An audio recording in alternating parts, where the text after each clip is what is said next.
আসসালামু আলাইকুম রহমতুল্লাহ বারাকাতু।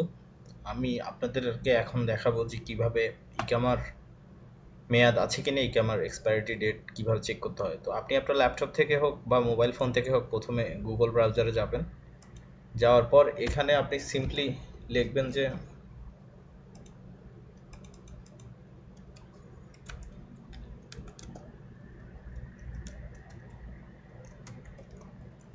ইকামা এক্সপায়ারিটি যদি লেখেন তাহলে আপনার এখানে চলে আসবে। প্রথমেই যেটা আসবে দ্য কোয়ারি ইকামা এক্সপায়ারিটি সার্ভিস, এখানে ক্লিক করার পরে আপনি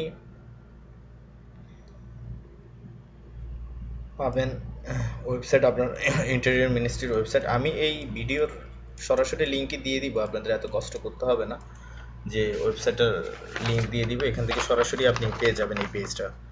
এখান থেকে আপনি নাম্বারটা জাস্ট এভাবে, এইখানে যে ইকামা নাম্বার, যেখানে ইকামা নাম্বারটা বসাবেন, আমার হাতে একটা ইকামা নাম্বার আছে অলরেডি 2416855969।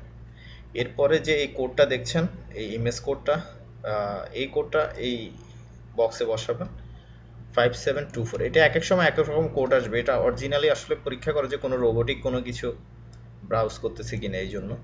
তো এরপরে ভিউতে যখন ক্লিক করবেন তখন চলে আসবে সিম্পলি একদম 21/21/10/1441। এটা হচ্ছে ইকামার মেয়াদ। তো আপনাকে এই ভিডিওটা যদি আপনার ভালো লাগে থাকে তাহলে আপনারা অবশ্যই লাইক দিবেন এবং চ্যানেলটিতে সাবস্ক্রাইব করবেন। আর পরবর্তীতে আমরা আপনাদেরকে ইকামার ফান্ড কিভাবে চেক করতে হয়, তারপরে আপনার কিভাবে আপনি ইকামার হুরুপ আছে কিনা, আরও বিভিন্ন যে ট্রাফিক ভায়োলেশন, কিভাবে ট্রাফিক মুখালাফা যেটাকে বলে আর কি, এগুলো কিভাবে চেক করতে হয়, এগুলো দেখার জন্য আপনি ভিডিওতে আমাদের এই চ্যানেলে সাবস্ক্রাইব করুন। আসসালামু আলাইকুম রহমতুল্লাহ বরকাতুহু।